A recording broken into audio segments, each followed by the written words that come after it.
Welcome to the Late Night Race Review.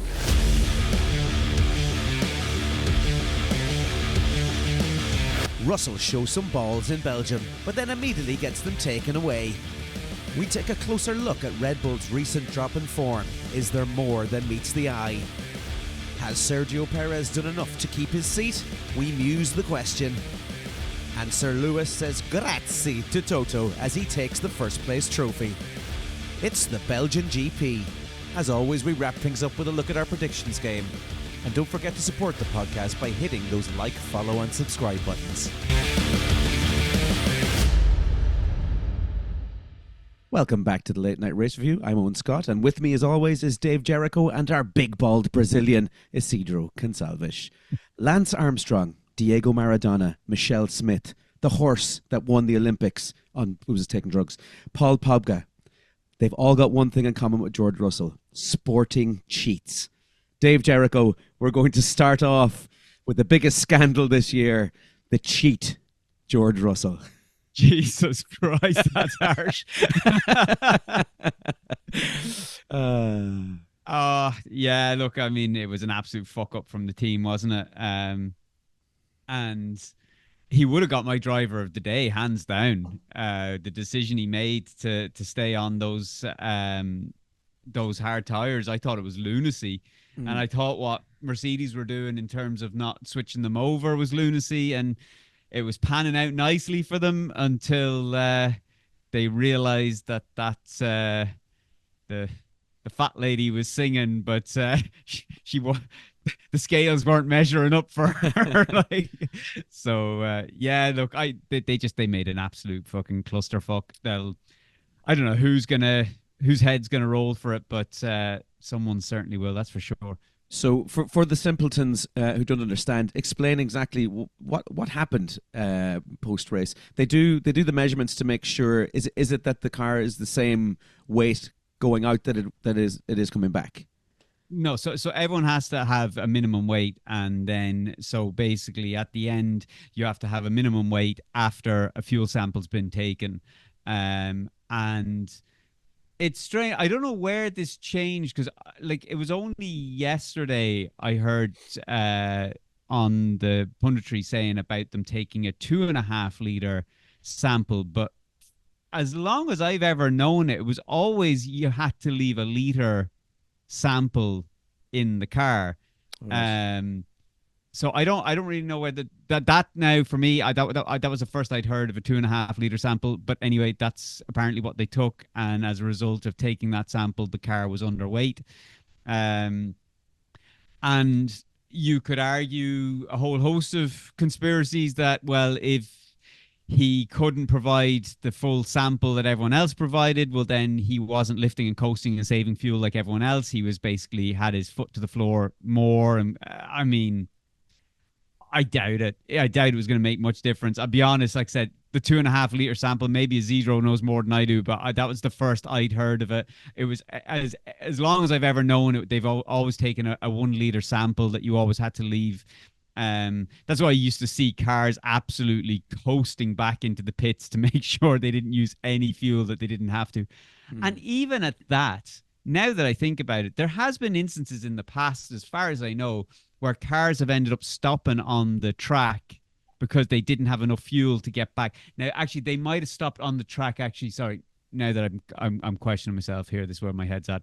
I think they stopped on the track to preserve that 1 liter fuel sample, so that might have skirted the disqualification rules. But look, that's what it's about. It's about meeting everyone has to be of the same weight. I mean, the idea then would be that you basically have a lighter car by the end of the race and have an advantage of maybe 1/10 of a second or something like that, possibly. But in George Russell's case, nothing he's done that was purely a garage fault, and they'll have to investigate that. But yeah, it's rough. I am not a George Russell fan, but that's tough, because he made the right call on those tires.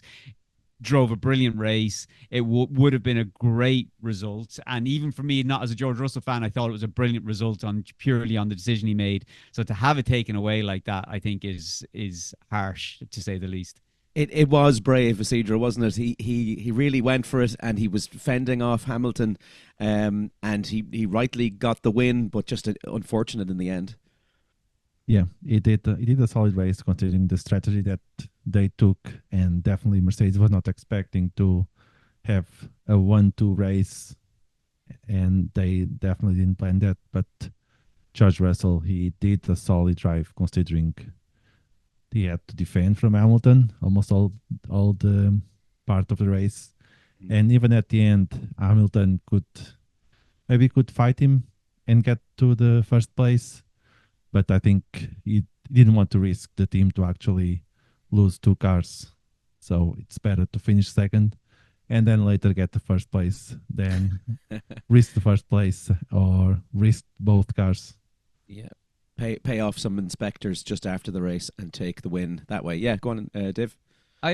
Forget about the fact that the disqualification, like, that was the riskiest move from Mercedes. Like, to not, like, okay, like, I mean, it worked out in their favor, but all it took was for one of their drivers to, just put a wheel out onto the gravel or something, and then all of a sudden now you've lost your 1-2. Like, it was, I don't know whether it was as necessary. I thought maybe it would have been better to use Hamilton's pace and tow along George Russell than trying to do the reverse with someone on tires that have done 3/4 of a race in Spa, like, which is mental.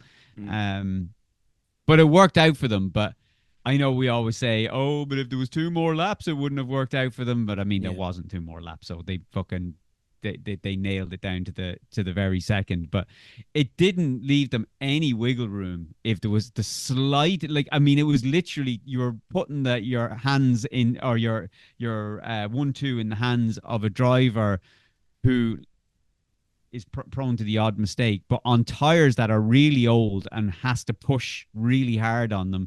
So it's open up to a little bit of understeer, a little bit of, maybe going out onto the gravel. So that was a huge risk probably for the last, even when Piastri was about 5 seconds back. So 4 or 5 laps. That was it was a gamble, but paid off. Okay. Ultimately the disqualification didn't pay off, but but the strategy calls paid off well. So we are fueled at the start of the race. There's no more refueling mid-race. That's gone, isn't it? No, I wish they'd bring that back. Yeah, it was cool seeing cars going on fire. But each of the cars are fueled for, say, 44 laps. And the mistake then obviously was in that they didn't put enough fuel in, or is it that... Was it possibly that George Russell's driving caused for more fuel to be burned in that time? So they fuel it to the bare minimum. Like, so if you need 44 laps, they want to fuel it for literally only 44 laps. That's all. Like, they don't want to put in any more fuel than they have to, because obviously it adds more weight to the car. So in this case, they didn't underfuel it, but they fueled it to the absolute minimum they could possibly do. And for it to be legitimate, then George Russell would have had to have done a little bit more lifting and coasting during the race to preserve fuel. But they only put in, like I said, enough fuel for him to drive balls out for 44 laps, give or take. And as a result, that's why he was then underweight when he came in, because he couldn't give. So you should have sort of effectively, if you want to go balls out, then you need 44 laps plus 2.5 liters. Well, they don't want to put in that 2.5 liters because that's, extra weight. That's whatever, 1.5 kilos or whatever the hell the weight was going to be. So they don't put that in. They just try and get the drivers to manage that fuel allowance during the race. Yeah, Sergio? That's kind of a Michael Leary move on Ryanair. Just in a full film, go A to B, and that's it. No mistakes. Drivers will be standing in their cockpits from now on. Seats will be removed for weight purposes. Yeah. So I guess lesson to Mercedes is try and weigh the car without George in it, first of all, and his massive ego. Don't take him out afterwards, and it should be just fine. Well, just on that, before we go on, just because because it's the fucking main event of the whole fucking weekend, really. Like, Yeah. the like they would have fueled Hamilton's car and Russell's car equally. I can't imagine they went, let's do 44 laps plus 1 liter in Hamilton's and 44 laps exactly on Russell's, and let's see what happens at the end. So they would have fueled them the exact same. So I'd say it is just a case that Russell burned up that extra bit of fuel that he should have basically just kind of tried to retain for the sample. But again, I say if that was definitely the case, which had to have been the case, like, that would have been maybe the pit wall wasn't communicating with him enough, and then a bit of naivety then from him. If the pit wall did let him know that, basically at this rate, we're not going to have enough fuel left over for a sample. So if he knew that, then, he wasn't managing his own race correctly either. Like, that there's plenty of opportunities around Spa to lift and coast over 44 laps to make sure you're left with the sample. So, it'd be interesting to know what the communication was between the drivers, because they'll see his fuel limit, they'll see, or the rate he's burning fuel, they'll see how he's using the fuel, where he's using the fuel, so they know all that. So I'm pretty sure that would have been communicated, and he either didn't listen or it wasn't possible, maybe, I don't know, like, so but yeah, it's interesting, but they fucked up anyway. Wouldn't be like George Russell not to listen, but anyway, Lewis Hamilton, happened to him though. Yeah. Sorry. I fucking love it. I saw the results of the race. I was like, shit. And then about 20 minutes later, I was like, oh, yes. Yeah. Couldn't have happened to anyone better. Old bland face. So come here to me. Lewis Hamilton, on the other hand, Isidro, give me a rundown of Lewis's day. Quite good. His weekend in general was brilliant. Yeah, it was a good win for Hamilton, even though when the race finished, he was a bit pissed off what kind of strategy they had for Russell and what strategy had for him. Yeah. I'll say, because Hamilton is gone from Mercedes. They had for Russell. Yeah. Because I know, I probably thought, well, Hamilton is out of here, so we just give him a basic strategy. But I think Hamilton did a solid race. Everything that, even though he was pissed because of the strategy, but he realized that the issue was actually the team, and Russell got disqualified. But overall, Hamilton was smart enough not to fight for the first place and risk losing the car. At the same time, realizing that Piastri was really coming onto him, and well, better have a solid second place than lose for third place or risk not having any point at all. So overall, I think it was a very good race from Hamilton. Yeah, super solid. Speaking of Piastri, Dave, he had a fantastic race. He's really showing. I remember, I always come back to the hype around him leaving Alpine and the whole contract thing, and all of the fuss that was around this guy. But he's showing, like this season especially, he's showing time after time that the hype is real. Oh, he's worth it, isn't he? I mean, that's why McLaren, hands down, have the best driver pairing at the moment on the grid. Absolutely incredible. Had a great race, just like straight from the start. Like, it was controlled. It looked like at one stage like it might have been slipping away, but he just kept his own race going. I mean, finishing second. I mean, like, did he have the pace probably that he could have burned out those tires a little bit more and caught George Russell and Hamilton earlier? I don't know, because there's a thing. It was when there was a call that was made to Verstappen and Lando. I think I'm trying to think what stage of the race it was at, though. I think it was on the final stint, and the pit wall was basically just telling them that, basically push, like the tires will last. And I just wonder whether Lando knew that he could have just basically started eating into those tires straight away and would have still had them at the end. And I wonder whether he went a little bit too easy on the opening couple of laps on that final stint. But either way, like, another second place for him. Like, what a driver! Like, I mean, absolutely incredible. Oh, Isidro's hand is up. Just on Piastri, it's the second cool down room in a row that Piastri is in, where everything is a bit awkward. I don't know if it's just with Oscar, but it was awkward last week because of obvious reasons, and this weekend again, Oscar is there just thinking, this is awkward. Wasn't Is it it me? what was going on there? It was just like Hamilton just sitting there watching the screen and Piastri sitting there watching the screen. Obviously, Russell hadn't entered it, but it was so awkward. They weren't even talking to each other. Like, it was bizarre. Like, and then George Russell came in, and then it was him up on the screen as well. It was his car, and I'd say he just walked in and goes, "Oh yeah, he's all watching me, are you? Watching you get disqualified is what we're fucking watching." Oh, lovely, lovely, lovely. Yeah, it'll put off Piastri on cool down rooms for life. I'd say the last two.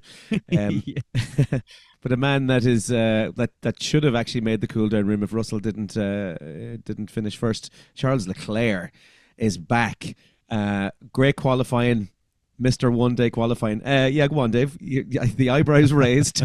It's Ferrari saying Ferrari are back. Charles Leclerc is back. I mean, it's nice to see him in there. He's had a torrid season, and just lovely to give him a weekend before he comes in and Hamilton ruins his season next year. Well, isn't it just? I mean, let's look at that. I mean, isn't it a great weekend for Hamilton all round? Like, I mean, he had a good race. He won. He got the number one spot in the end after his teammate got disqualified, and Ferrari looked like they were doing okay. So he's probably thinking, "Oh, thank God." Yeah.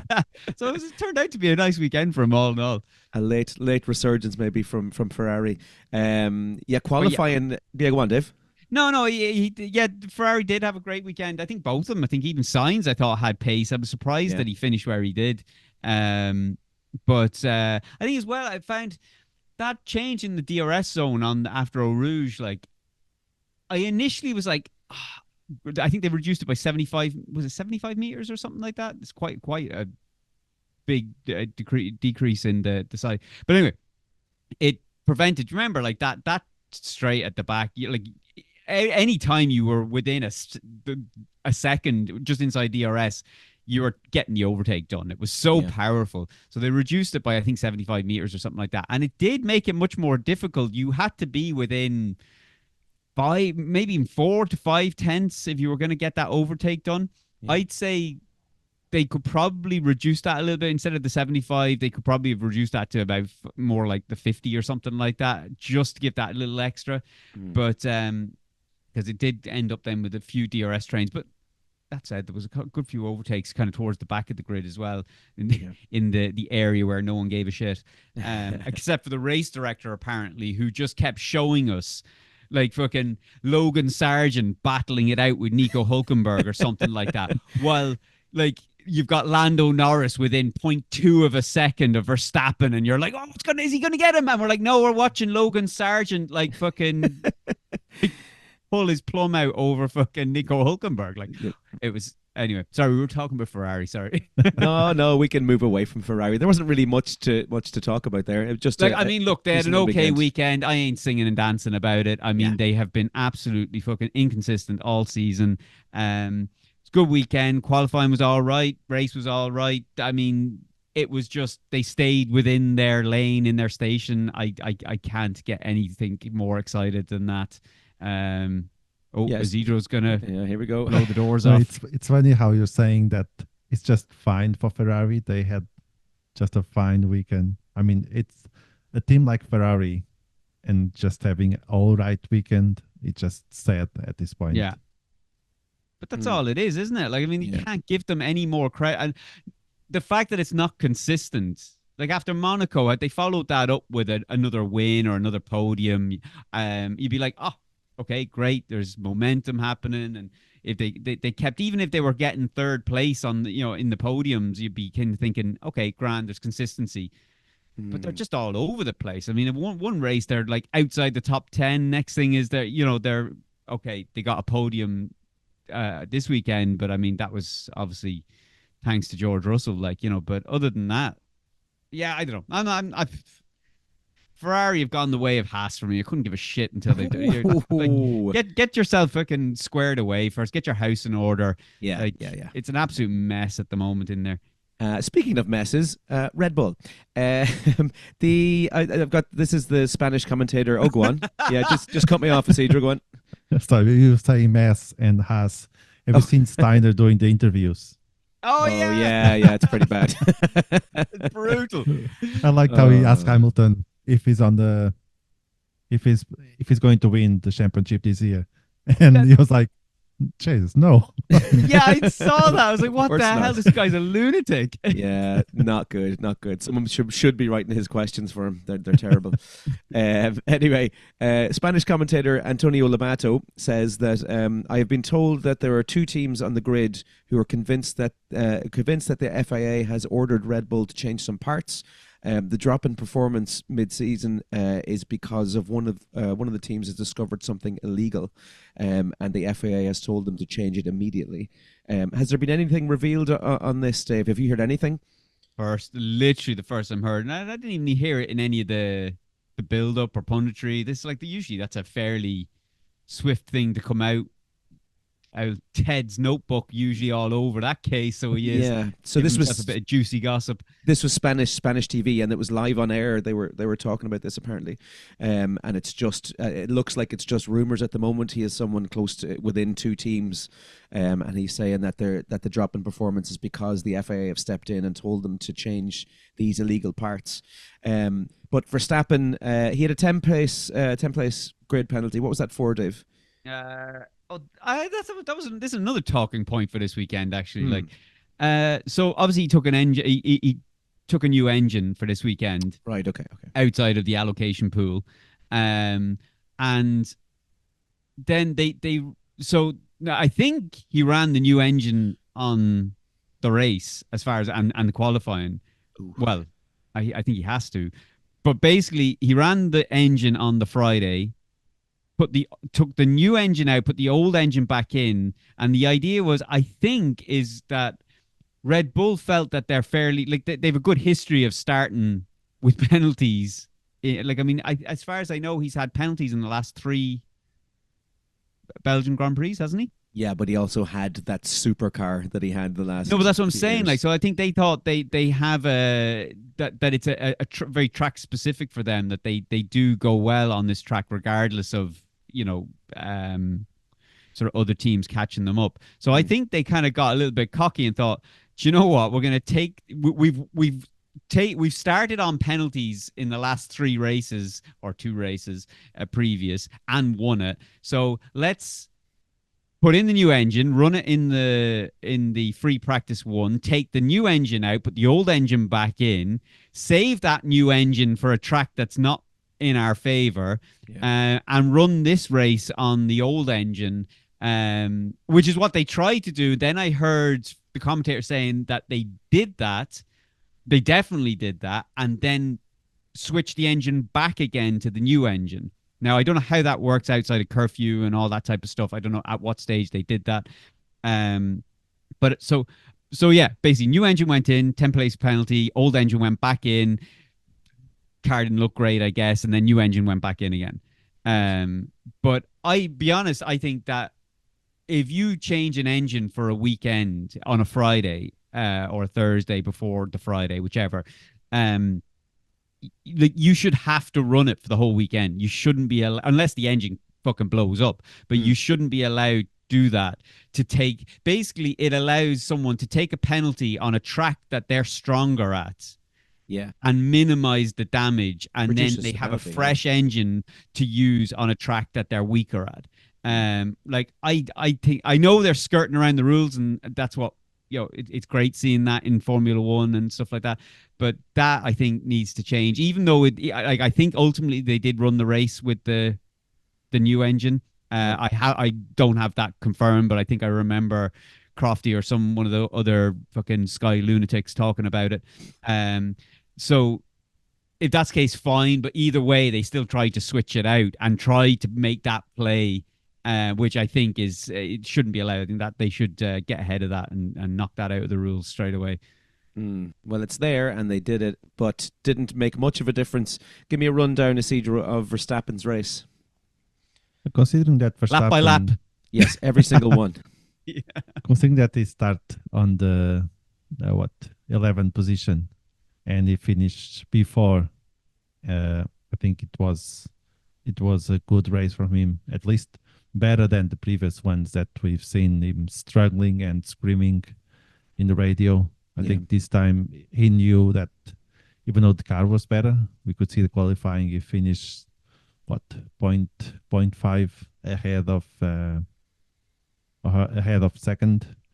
So I think that we are seeing improvements on Max. At least it didn't scream this time, and finished P4 after starting P11. Considering that Red Bull is not the fastest car in the grid anymore, I think it's very good for him and for Red Bull. And speaking of improvement, SergioPerez. This is where now we need some background music, just like now, ladies and gentlemen, our weekly roundup of shitting on Perez. This is kind of D-Day for us and Perez. We're coming into the summer break. Do we think now, after a very promising qualifying, albeit in the wet, to then go and absolutely shit the bed and finish in what, P8 was it? No, P6 maybe? 7th again, thanks to Russell. Oh, 7th. Yeah. So from P2 to P7, he's heading the opposite direction. I mean, there was people saying on after the qualifying, oh, he's done enough to save his Red Bull seat. But I mean, if you don't deliver on the Sunday, that's pretty much it, isn't it? What do you think, Dave? We said this last week as well. Even if he had a half decent race this weekend, that didn't think it was going to be enough, or I said it. So I'll throw my fucking neck on the line. I didn't think it was going to be enough to save his seat at Red Bull. I would be shocked if they put him back in that car for Netherlands. I mean, I just don't understand why you would do it. You've got, hang on a second. Let me just bring up the, sorry a second. I'm going to bring up the results here. Constructor, sorry. Mercedes are even catching them. Mercedes, the car they had at the start of this season, are catching Red Bull in the constructors.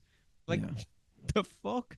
And it won't be long before. Not Mercedes. Sorry, McLaren. McLaren, sorry, catching. But Mercedes are still banging in the points. Mercedes are still 140 behind. Yeah. So McLaren, Mercedes, McLaren catching them. Why would you have SergioPerez in that seat when you're that close? I mean, what are we talking about? 42 points, I think, is it, in the difference? Yeah. I mean, that's gone in 2 races.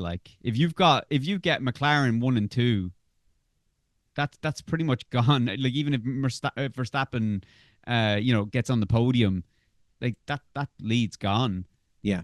So there's too much money at stake to have him in the seat in the Netherlands. So, I'm going to put my neck on the line and say that he won't be there at Netherlands. I'd say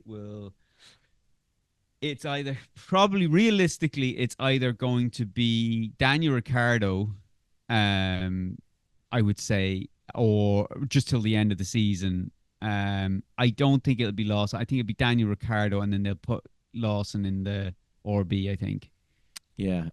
Yes, I put my hand up. Yes, I did fuck up. It's not Mercedes. I meant to put their shit box at the start of the season. I read the fucking results wrong. Nobody else can complain at home. Go on, Isidro, go on. I was just going to say, if they're going to fire Checo, they need to make sure that it's not on the day that he's the documentary series Checo Perez Don't Give Up Cabron that premieres on July 31. I mean, fire the guy in the same day that there's a television show about him. That's a bit harsh. It would be fitting. It's called Don't Give Up. So I mean, it's a nice little it's like memento for a motivator. Yeah, but it'll be awkward because now Disney needs to add a little maybe page at the end saying, "Oh, by the time you see this, Checo eventually was dropped down by Red Bull." So from Monaco was the 26th of the 5th. Checo Perez has finished 18th. He's then in Canada was 18th. Spanish Grand Prix he was 8th, 7th, 17th, 7th, and 7th. He's picked up 24 points since the 26th of the 5th. I'm not going to ask you, but I'd love to see as well what his starting positions were for those results. Because Monaco, I know in a lot of the cases where he finished higher up, he started further back, and it was always a recovery drive. Yeah, he started 16th, 16th, 11th, 8th, 19th, 16th, and 3rd. What the fuck? That's not a Red Bull driver. Horrific. Yeah, I mean, you're looking at that and you're going, it doesn't make business sense. It's either that or he has more Horner dick pics in his phone that he has yet to release. Big time and orders joint Horner and Checo dick pics together. Uh-oh. You heard it here Now we're first. in trouble. Okay, let's swiftly move on from Red Bull. The Norris, I mean, there's nothing really to talk about here. Just a disappointing weekend from really. I think he just shake it off and get back on the horse again in Zandvoort. He had a shit start to that race. That was his fault. Oh, hands down, all in his problem. Yeah. Like no one pushed him wide in that start. He just kind of went he himself into the drifted gravel. off, caught the gravel, and then he dropped places, and then he was in recovery mode ever since, and then just had the shit look of Max Verstappen in front of him the whole way. I'll be honest, I think as well he had the car to get past Verstappen. I don't know. I think, yeah, I'm not really sure as to why that didn't happen. Because I definitely think he had the car to get past him. Whether he had to keep cooling down because he was running so close to Verstappen for a long part of that race, he was always within a second. For probably, I'd say half the race, he was nearly within a second of Verstappen. So there's no good cooling going into that car. So that's probably a good indication as to what was going on. And you have the wake of the car in front and stuff like that, which is the second part. I mean, you see the third sector and the first sector, you see the gaps being kind of reduced. And then, of course, then the second sector, it just stretches out. And then you're trying to recover it in the third sector, ready to go into the first sector to try and keep that sort of 5/10 getting into that back straight, which they've reduced by 75 meters for the DRS zone.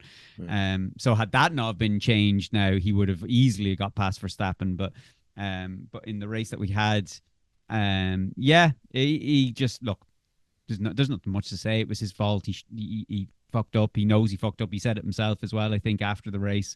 Yeah. But he'll be back in the next race. I don't think there's going to be any drama there. No.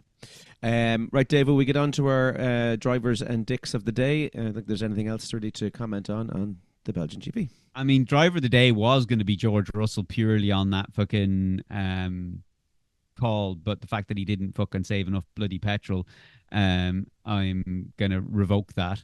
Clearly, as he was disqualified. So I'll probably have to go with Hamilton.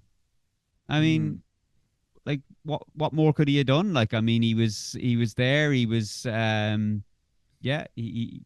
got the victory anyway in the end, and was leading the race for good portions of it as well. So, I'm going to go Hamilton, driver of the day. We can't still go for Russell as driver of the day. No, he's disqualified. Yeah, still. He was still pretty damn good. I would go for maybe Piastri. There was a few little signs there, a few little overtakes from Piastri. I thought he had an exciting enough race. So I'm going to go for Oscar, I think. Yeah, I'm with Scotty. Piastri did a very good race, considering everything. And I'm pretty sure another 5 laps and he would be You say this, another 5 Hamilton. laps, but the race is 44 laps. Well, to be fair, Russell would probably be stopped halfway or something like that. But Piastri did a solid race, I have to say. Yeah, you're gonna hang on a second. Let me just plead my case for a quick second here, because obviously I've lost. You're gonna give it to, don't get me wrong, Piastri did a great job, but Hamilton, in obviously a car that's not quite at the level of that McLaren, led the race for quite a good portion of it as well, and was battling for the win even with his teammate right until the end. Obviously his teammate stayed out, and ultimately won the race in a car that's, one could argue, isn't of the caliber of the McLaren. Yet you're going to give it to the McLaren that finished behind them. Yes. Yeah. Well, fuck you the two. dog. Well, to be fair, Hamilton did win the driver of the day with 26%. And that's 26% of people that know more than you do. Piastri was second with 14.9%. Yeah. All right. It's going to Piastri. All right. Done. Class. All right. Our loser of the day. I mean. Well, that's easy. Yeah. Come on. Yeah. Yeah. All right. I mean, George Russell, I mean, we'll just throw it out there straight away. Anyone got any objections? No. Done. And the A's have it. Yeah. Dick of the day. That's easy as well. Are you gonna go with the fucking the Mercedes fucking garage? Oh, right, Yeah. okay. They knew and not they know what they're doing, but they knew that something was happening. So they were just maybe not. They were 50-50, I'm pretty sure. It's impossible for them not to know what was going on in Russell's car. Agree, and I'll be honest, I think it was too risky what they did, not switching Russell and Hamilton. Yeah.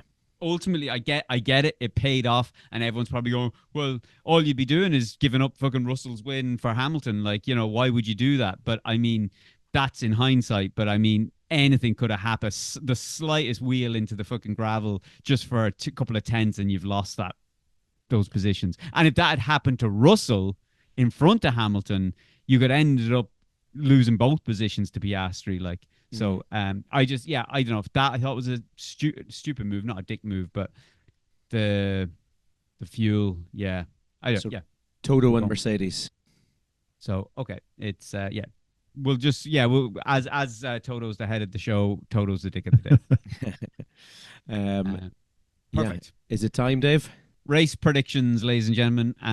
Okay, obviously I'm at the bottom of the table currently. Isidro's second, and at the top, the lofty heights of number one is Scotty on 22 points. Yeah, baby. So let's see how we stand after this week. And I know I got fucked, but let's go through it anyway. Right, I went with Norris P1. Hang on a second. Sorry, I just realized I'm not on the correct page.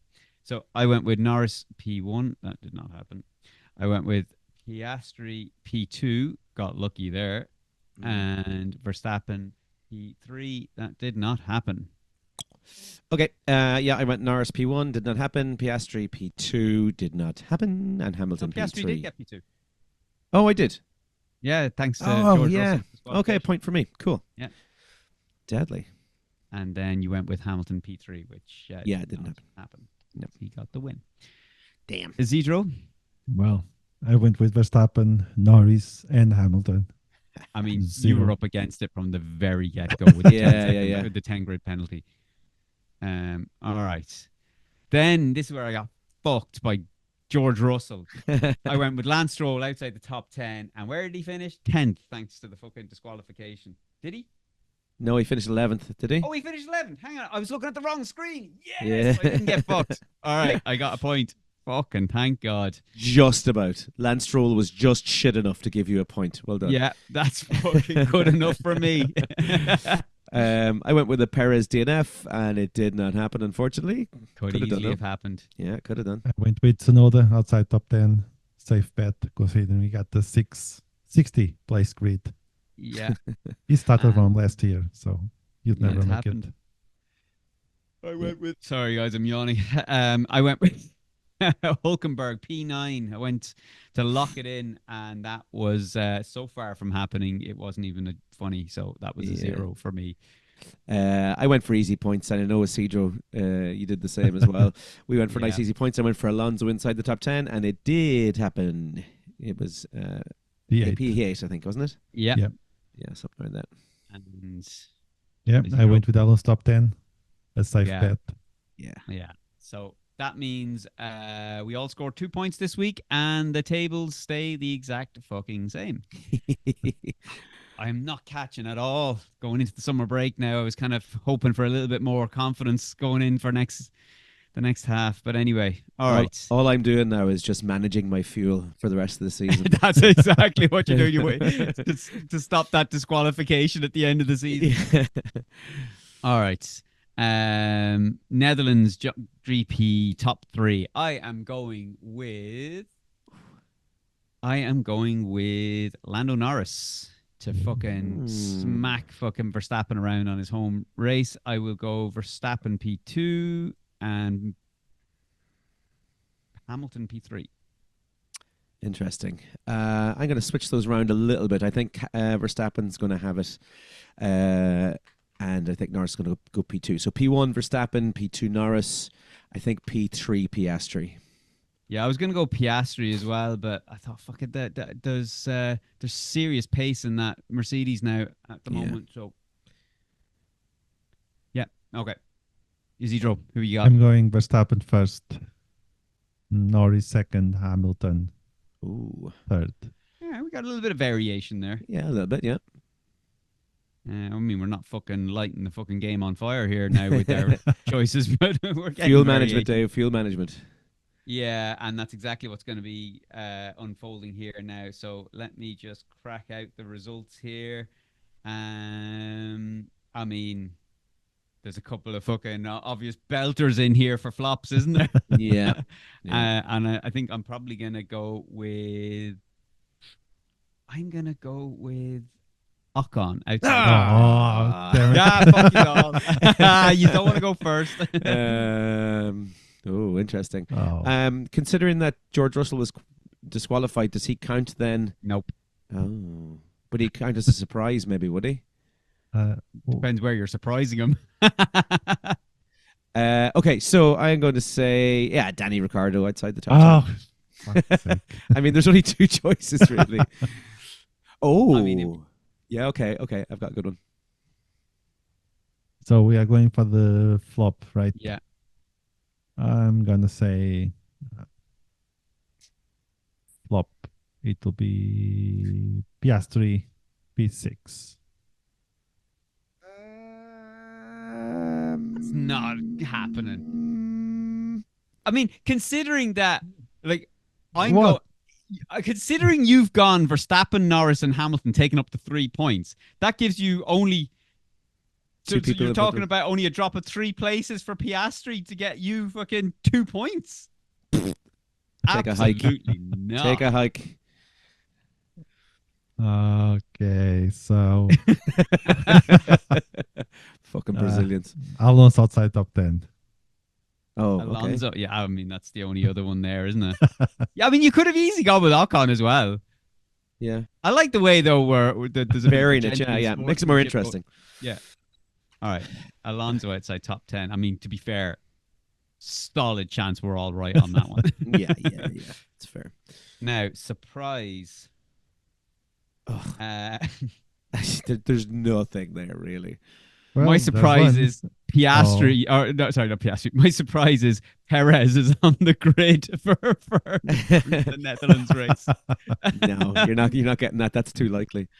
All right, my surprise will be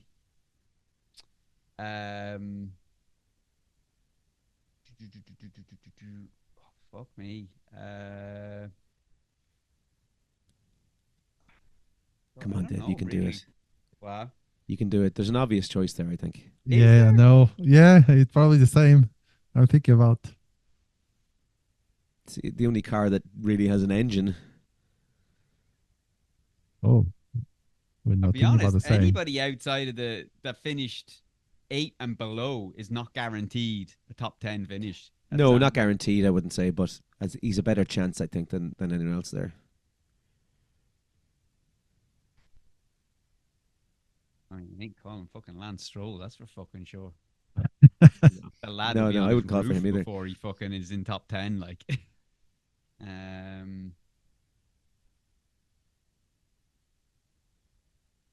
I'll be honest, I mean, I'm gonna go Albon. The good old Alexander Albon. Yeah. I was going to go for Yuki Tsunoda, to be honest. Oof. Inside the top 10. I think of all those cars that are there, I think it's the only car that has anything about it, really. And he's also going to be pushing to try and get that Red Bull seat now, I think. Oh. Although he's not done a good job for this weekend. Exactly. He can push all he wants. Push that out, fucking Dookie out of the Yuki. So what did you go for, Dave? Sorry, what was your surprise? I went with Albon, top 10. Oh, Albon. Yeah. What did you go for, Isidro? Stroll inside top 10. Oh. Okay. 3 different ones again. Yeah, I'm not. I mean, I'll be honest, Albon is not likely. I'll be honest, I nearly favour Albon over Tsunoda at the moment. And Stroll, like I said, he could be on his fucking roof before he's in the top 10. So any of them could happen or might not. Like, so, they're all as likely and unlikely as each as other. the other, exactly. Like, Yeah. So, so that's it, guys. We are on a break. We are doing fuck all for the next 3 weeks. Well, we might be doing fuck all. Likelihood we'll be doing fuck all. Yeah. Let's call a spade a spade. We will be back on the 23rd, I think. Or no, the weekend of the 23rd. So 25th is the race. Is which? 25th of August. Okay, so we'll be back that weekend anyway for the Netherlands Grand Prix for Zandvoort, and we shall see you then.